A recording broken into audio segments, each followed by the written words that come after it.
आरंभ करते करते निर्गुण भगवान में चले जाते। तो फिर काकभुसुंडी जी बोले हमको सगुण भगवान की कथा सुनाइए।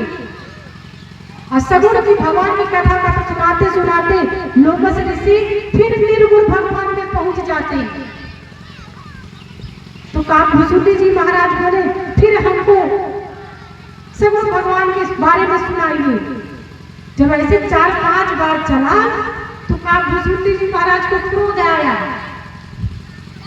काकभुसुंडी जी महाराज जब ऐसे 4-5 बार बोले कि हमको सुनाइए सुनाइए, तो लोमस ऋषि को क्रोध आया।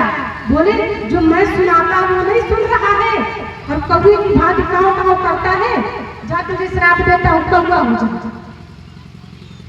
तो उसी क्षण काकभुसुंडी जी महाराज कौवा हो गए। जब कौवा बन गए तो किसी ने कहा कि आप तो कौवा बन गए, अधम हो गए, आप अधम बन गए, कौवा से अधम बन गए।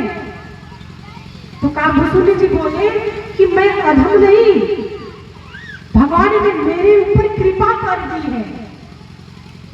भगवान ने ये मैं अधम नहीं हुआ हूं, भगवान ने मेरे ऊपर कृपा कर दी है।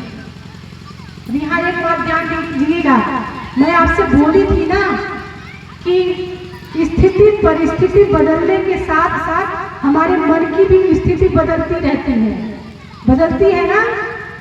लेकिन जब यहाँ काकभुसुंडी जी महाराज को श्राप मिल गया, कौवा बन गए, तो काकभुसुंडी जी उदास नहीं हुए। बोले ये तो मेरे ऊपर भगवान की कृपा हो गई।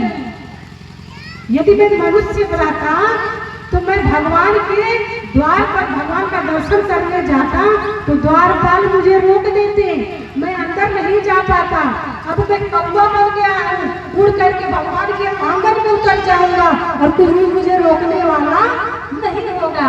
ये मेरे ऊपर भगवान की कृपा हो गई। तो किसी ने कहा आपको तो आशीर्वाद मिला है, आप कोई भी रूप धारण कर सकते हैं, तो आप कौवे के शरीर में क्यों है? तो काकभुसुंडी जी बोले देखो यही तने राम भगति ऊर्जामी,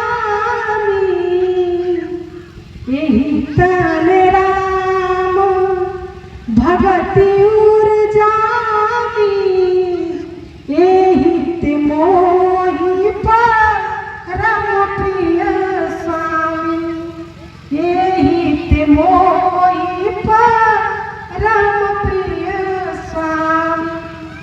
काकभुसुंडी जी बोले इस कौवे के शरीर में ही मुझे भगवान की भक्ति प्राप्त हुई है, इसलिए मेरे लिए जितना पवित्र कौवा का शरीर है उससे बड़ा कोई दूसरा शरीर पवित्र नहीं हो सकता।